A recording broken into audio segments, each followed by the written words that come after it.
नोरमा group, जो सोचता है वो करता है। आपके अपने सपनों का आशियाना। 24 घंटे में देश की राजनीति और बिहार चुनाव पूरी तरह से एकदम कहिए तो ट्विस्ट हो गया है। ये क्यों हुआ है हम आपको बताते हैं। पहले तो आपको बता दें कि कल ही गृह मंत्री अमित शाह बिहार आए हुए थे और उन्होंने माता सीता के मंदिर के शिलान्यास के लिए पूजा अर्चना की और ये कार्यक्रम शुरू हो गया। इसमें मुख्यमंत्री नीतीश कुमार भी शामिल हुए थे और बाकी के लोग भी शामिल थे। हालांकि एनडीए गठबंधन पूरी तरह से इसमें एकजुट नहीं दिखा, लेकिन खैर इन सब बातों से अलग आने वाले बिहार के चुनाव को लेकर के जिस तरह से भारतीय जनता पार्टी और नीतीश कुमार की अगुवाई वाली एनडीए गठबंधन अब बुरी तरह से कटघरे में खड़ी है और यहाँ से एक नई कहानी शुरू हो गई है, जब कांग्रेस के नेता और नेता प्रतिपक्ष लोकसभा राहुल गांधी ने कल प्रेस कॉन्फ्रेंस किया। कांग्रेस नेता राहुल गांधी ने इंडिया ब्लॉक के नेताओं के सामने इलेक्टोरल फ्रॉड पर एक प्रेजेंटेशन दी। इस दौरान 25 विपक्षी दलों के नेता वहां मौजूद थे। करीब 50 नेता उपस्थित थे और मीटिंग में 11 अगस्त को चुनाव आयोग तक मार्च निकालने की सहमति बनी। ये बात महत्वपूर्ण है इसलिए हम आपके सामने लेकर के आए हैं कि राहुल गांधी ने जो कई पन्ने खोले, उन पन्नों ने निश्चित रूप से सोचने के लिए सबको मजबूर कर दिया है। राहुल गांधी के आवास पर आयोजित की गई थी डिनर पार्टी, जिसकी चर्चा हमने आपको की थी और हमने कल भी आपको बताया था कि अभी तक इसकी बातें इंटरनल खुल करके नहीं आई हैं, लेकिन धीरे धीरे करके जैसे जैसे समय बीतता गया ये बातें अब खुलकर सामने आने लगी। क्योंकि आपको याद होगा कि हमने ये भी आपको खबर में बताया था कि सभी नेता पहुंच गए थे और मुकेश सहनी नहीं पहुंचे थे, तो उन्हें स्पेशली राहुल गांधी ने फ़ोन करके बुलाया और वो भागे भागे दिल्ली पहुंचे थे डिनर पार्टी में शामिल होने के लिए। इंडिया ब्लॉक की करीब आपको बताया भी हमने कि 25 पार्टियों के 50 नेता इसमें पहुंचे हुए थे, जिसमें अलग अलग राज्यों के कांग्रेस के 3 मुख्यमंत्री सुखविंदर सिंह सुक्खू, रेवंता रेड्डी, सिद्धारमैया भी मीटिंग में शामिल हुए थे। इसके अलावा शरद पवार, फारूक अब्दुल्ला, अभिषेक बनर्जी, उद्धव ठाकरे और आदित्य ठाकरे, इसके अलावा अखिलेश और डिम्पल यादव, तेजस्वी यादव, महबूबा मुफ्ती जैसे प्रमुख नेता भी इस मीटिंग में शामिल हुए थे और सभी ने इस मीटिंग को देखा। वहीं आपको बता दें कि प्रियंका गांधी वाड्रा भी इस बैठक का हिस्सा बनी थी। लोकसभा में नेता प्रतिपक्ष और कांग्रेस के सांसद राहुल गांधी ने कथित इलेक्टोरल फ्रॉड यानी चुनावी धांधली का इंडिया ब्लॉक के नेताओं के साथ चर्चा की। राहुल गांधी के निवास पर डिनर की इस बैठक में इंडिया ब्लॉक के नेताओं को एक प्रेजेंटेशन दिखाया। इस बैठक का मकसद चुनाव में हुई कथित गड़बड़ियों पर एक साझा रणनीति बनाना था और गौरव गोगोई ने बताया कि राहुल गांधी ने सबूतों के साथ वोटिंग में धांधली का पूरा पर्चा खोल दिया है। अब इसको लेकर के मीडिया जगत से लेकर के राजनीतिक गलियारे में भी हड़कंप मचा हुआ है। हड़कंप क्यों है? और इस मीटिंग के बाद, इस प्रेजेंटेशन के बाद सिर्फ इंडिया ब्लॉक में नहीं, एनडीए गठबंधन के भी घटक दलों में बेचैनी बढ़ गई है और उन्हें भी ऐसा लगने लगा है कि उनके साथ अब आगे क्या होगा।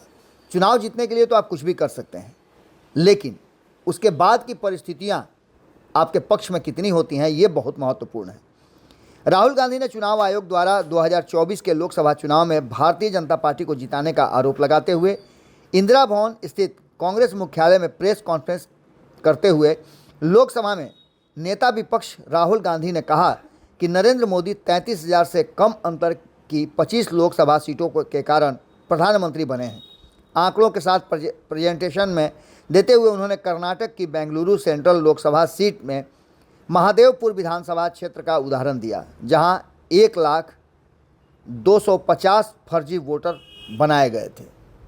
अब ये बात आप अच्छी तरह से समझ लीजिए, जहां एक तरफ ये स्थितियां हैं, वहीं दूसरी तरफ आपको बता दें कि जब राहुल गांधी प्रेस कॉन्फ्रेंस कर रहे थे तो उनके इर्द गिर्द अगल बगल कोई नहीं था। ये पहली बार ऐसा हुआ था कि राहुल गांधी के अगल बगल कोई नहीं बैठा था और अकेले राहुल गांधी इस पूरे प्रेस कॉन्फ्रेंस को संबोधित कर रहे थे और फैक्ट के साथ वो तथ्यों पर भी बात कर रहे थे।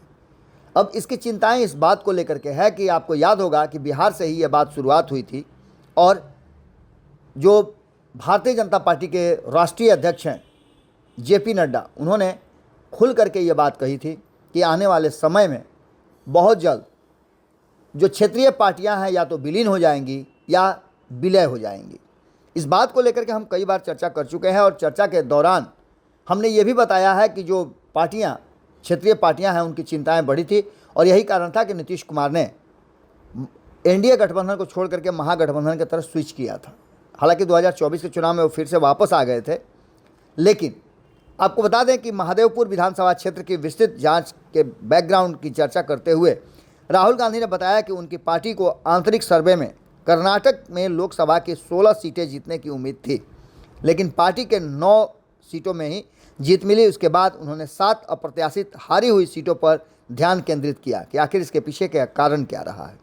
उन्होंने कहा कि बेंगलुरु सेंट्रल लोकसभा सीट पर बीजेपी को 6,58,915 वोट मिले, जबकि कांग्रेस को 6,26,308 वोट मिले। बीजेपी ने 32,707 वोटों से यह सीट जीती। इसी लोकसभा सीट के महादेवपुर विधानसभा क्षेत्र में 1,14,046 वोट की भारी बढ़त हासिल की, जबकि बेंगलुरु सेंट्रल के अंतर्गत आने वाले अन्य विधानसभा क्षेत्रों में कांग्रेस को बीजेपी से ज़्यादा वोट मिले थे। राहुल गांधी ने प्रेजेंटेशन में अपनी बात को रखते हुए चर्चा के बाद एक बड़ा फैसला लिया। इंडिया ब्लॉक के नेताओं ने 11 अगस्त को चयन किया और चुनाव आयोग तक मार्च निकालने का फैसला लिया गया है।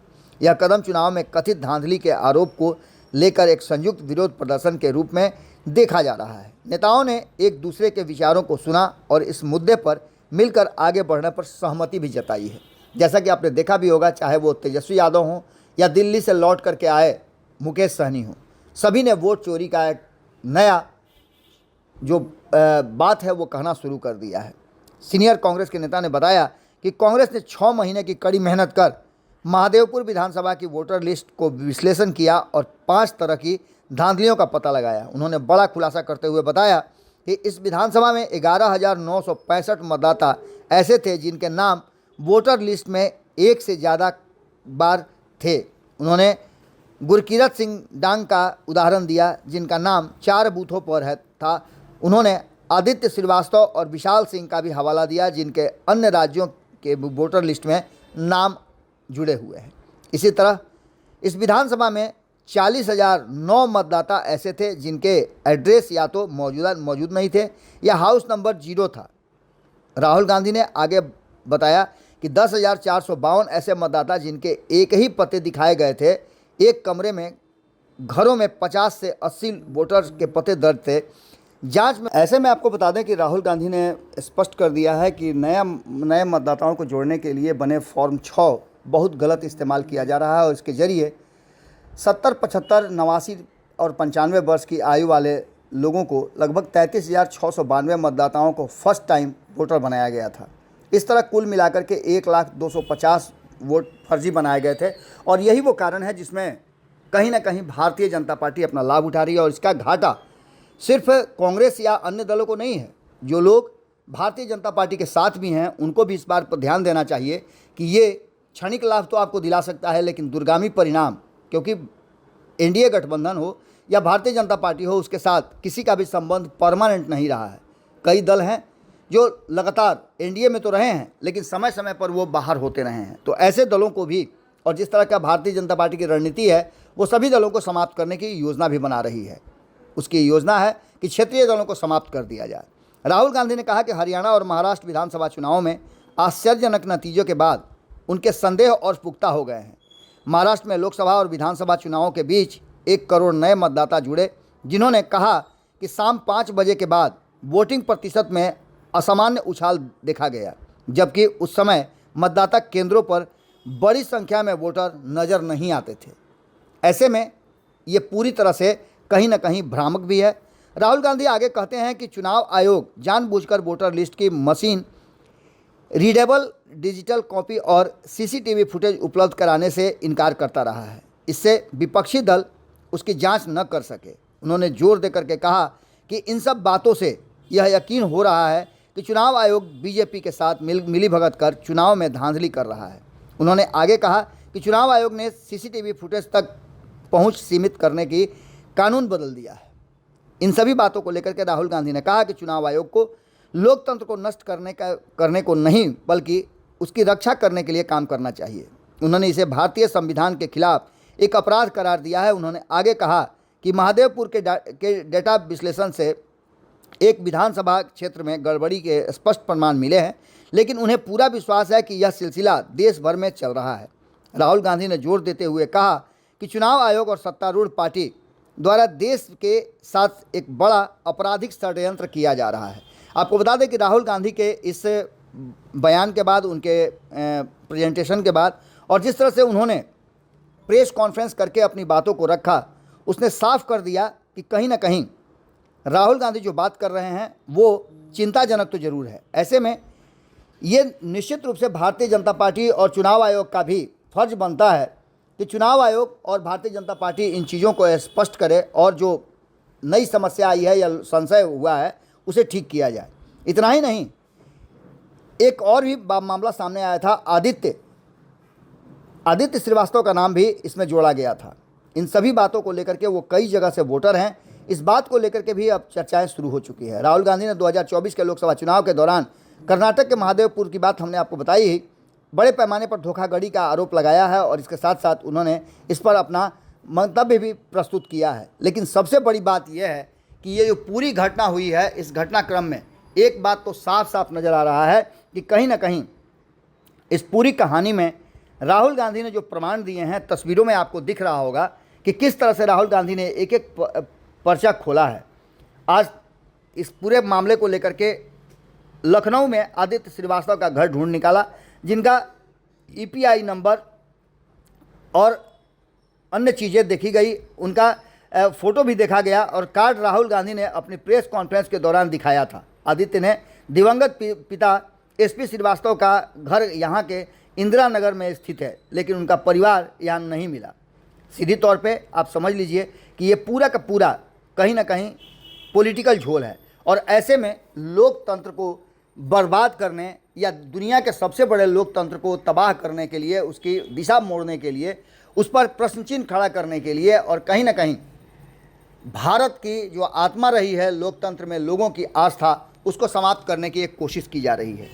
बहुदलीय सिस्टम हमारे देश में है और इसको लेकर के अलग अलग राजनीतिक दलों पर लोगों की अपनी अपनी भावना है, लोग उसके साथ जुड़े हैं और उसके आइडियोलॉजी के साथ वोट करते हैं। इन सभी बातों को लेकर के भारतीय जनता पार्टी पिछले 11 वर्षों से लगातार इस काम में लगी हुई है और हर बार कुछ न कुछ नया देखने को मिलता है, जिसमें संवैधानिक संस्थाओं पर सवाल खड़े होते रहे हैं। राहुल गांधी के सवाल खड़े करने के बाद अब ये मामला पूरी तरह से संशय के घेरे में आ गया है। आपको बता दें कि अब इस पर पूरा हो हल्ला मचा हुआ है, जहां एक तरफ विपक्ष, वहीं दूसरी तरफ सत्ता पक्ष के साथ रहने वाले दलों में भी इस बात को लेकर के संशय है कि आखिर उनके साथ क्या होगा, क्योंकि जो क्षेत्रीय दल हैं या फिर छोटे दल हैं, उन दलों को संशय हो रहा है और इस संशय को दूर करने के लिए राहुल गांधी ने जो प्रमाण दिए हैं वो काफ़ी अहम दिखाई दे रहा है। उन्होंने जो प्रमाण दिखाए हैं या जो बातें कही है उससे कम 25 दलों के 50 लोग तो जरूर सहमत हैं। तो ऐसे में आप समझ सकते हैं कि बिहार में होने वाले 3 महीने बाद जो चुनाव हैं और इसके साथ साथ SIR, ये सभी मुद्दों को लेकर के राहुल गांधी मैदान में उतर चुके हैं। SIR को लेकर के उन्होंने बिहार के पटना में आंदोलन भी किया था, ये भी आपने देखा होगा और इसके साथ साथ और कई बातें आपको देखने को मिली होंगी। 11 तारीख को चुनाव आयोग तक जाने की बात तो आप समझ ही गए होंगे। सभी दल, विपक्षी दल जाकर के चुनाव आयोग के सामने अपनी बात को रखेंगे, ज्ञापन देंगे और इसके साथ साथ 17 तारीख से बिहार में राहुल गांधी का यात्रा भी शुरू होने वाला है। ऐसे में देखना बड़ा दिलचस्प होगा कि क्या कुछ निकल के सामने आता है और इसको कितना ज़्यादा अहमियत मिलती है। हालांकि आपको एक और बात बता दें कि बिहार में राहुल गांधी की लोकप्रियता जो है वो प्रधानमंत्री नरेंद्र मोदी से ज़्यादा बढ़ गई है। जो सर्वे रिपोर्ट बता रहे हैं उसमें बड़ी समस्याएं आने वाली हैं आने वाले चुनाव में भारतीय जनता पार्टी के सामने। मोदी फर्जी तरीके से PM बने हैं, ये सवाल खड़ा करके कहीं ना कहीं राहुल गांधी ने सबूत देकर के पूरी तरह से भारतीय जनता पार्टी को हिला दिया है। इसमें पक्ष और विपक्ष दोनों में खलबली मच गई है। अब देखना होगा कि इसका असर क्या होता है। एक तरफ कल जो तस्वीरें देखने को मिली, जिसमें थोड़ा बहुत सहज तो दिखे नीतीश कुमार अमित शाह के साथ, लेकिन जिस तरह से उनका सिटिंग अरेंजमेंट हुआ वो देख करके भी ये बात साफ नज़र आ रही है कि मामला कुछ तो बनता ज़रूर है। अब देखना होगा कि राहुल गांधी जब बिहार आते हैं और 11 तारीख को जब मिलते हैं चुनाव आयोग से तो क्या कुछ निकल के सामने आता है। जुड़े रहिए भारत लाइव के साथ। खबरों का सिलसिला लगातार जारी है। एक बार आप राहुल गांधी का वो भाषण जरूर सुन लीजिएगा। बहुत बहुत धन्यवाद। On the fact that one person gets one vote, right? And so when we are looking at elections in India, the fundamental most important thing is how secure is that idea of one man, one vote? Are the right people being allowed to vote? Are fake people being added to the voter list? And is the voter list true or not? So for some time now, there has been suspicion among the public based on a couple of points. Anti-incumbency is something that hits every single party in every single democracy. But for some reason, the BJP is the only party in a democratic framework that basically does not suffer this idea of anti-incumbency. That was the first thing. Second thing, exit polls, opinion polls saying one thing, you saw in the Haryana election, you saw in the Madhya Pradesh election, and then suddenly the result going in a completely different direction with massive swings.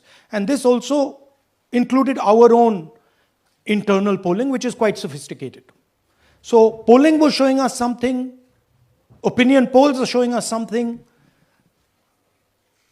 polls, the regular polls showing us something, and suddenly we are finding the result is in the opposite direction. Third thing, we noticed that there is always a reason. There is always a reason given for this lack of anti-incumbency, for this shift suddenly from these opinion polls, right? And the reasons are multiple. Ladli Behna, Pulwama, now Sindhur. So we saw this pattern, and then, of course, the most fundamental thing that elections are choreographed. There was a time in India, electronic voter machine नहीं थी, individual vote था, पूरा देश एक दिन vote करता था. But आज के जमाने में यूपी में अलग अलग वोटिंग होती है, बिहार में कभी और हो रही है, महीनों के लिए चलती है. And this was something that we were suspicious. ये महीनों के लिए, why is it taking so long and why is there choreography? Suddenly the Haryana and Karnataka elections are repositioned, dates are changed. So this is what general public को suspicion थी, हमें भी suspicion थी. उसके बाद suspicion became concretized. महाराष्ट्र पे पहले हम स्टेट लेवल पर बता नहीं पा रहे थे कि इस सस्पेशन का कारण क्या है, what is the logic behind this. Many arguments were made, the logic was difficult for us to come by. In Maharashtra and in Haryana we saw it right in our face. आपके सपनों को हमने सजाया है, ई होम्स पैनोरामा को हमने बनाया है. ई होम्स मेरा एक सपना था जिसपे मैं पिछले 4 साल से काम कर रहा था. हमने जो बनाया है वो सबने है माना. ई होम्स पैनोरामा में हो आपका भी आशियाना. और फाइनली हमने 2021 में इस प्रोजेक्ट को लॉन्च किया. बहुत लोग अप्रिशिएट कर रहे हैं कि पूर्णिया जैसे शहर में, बिहार के, एक तो बिहार की बात करें उसमें भी पूर्णिया जैसे छोटे जगह में इस तरह का लाइफस्टाइल देना, ये सुन के हम लोगों को बहुत अच्छा लगता है. ई होम्स में हमने कुछ और भी किया है, जैसे हम जिस जगह में रह रहे हैं हमारे फैमिली सिक्योर हो, उनको सिक्योरिटी का ध्यान में रखा है. आपकी सुविधा और सुरक्षा आपके लिए खास है, ये आपका विश्वास है. इसमें आर्टिफिशियल इंटेलिजेंस का 7 लेयर सिक्योरिटी का हमने इस्तेमाल किया है. लस ग्रीन कैंपस को बनाया है. यदि हमारा बाउंड्री वाल है तो वो वर्टिकल गार्डन है, ये जितनी भी फैसिलिटी होता है एक इंटरनेशनल टाउनशिप में ई होम्स है, ये हम लोग विश्वास नहीं कर पा रहे हैं। जो भी हमारे मित्र दोस्त या जो भी हमारे बाहर के बाहर आते हैं तो हम लोगों को बहुत अच्छा सुनने को मिलता है और बहुत अच्छा क्रेडिट मिल रहा है। वो सारा हमने सिर्फ एक बिल्डिंग नहीं बनाया, हमें एक बहुत अच्छा लाइफस्टाइल दिया ई होम्स में, और मेरा एक सपना था जिसको मैं आज फुलफिल होते हुए देख रहा हूँ। ये आपका आवास है। ई होम्स पैनोरामा में अब आपका निवास है। E Homes Panorama, luxurious lifestyle redefined. Panorama group, जो सोचता है वो करता है। अगर ये वीडियो पसंद आई और वह बिहार के राजनीति और बिहारियत से सरोकार रखेनी तो सब्सक्राइब बटन दबा के चैनल के सब्सक्राइब कर ली। ओजे एगो घंटी बा, ओकरा बटन दबा देला से कुल सटीक और मारक खबर रुआ मुफ्त में मिल जाई।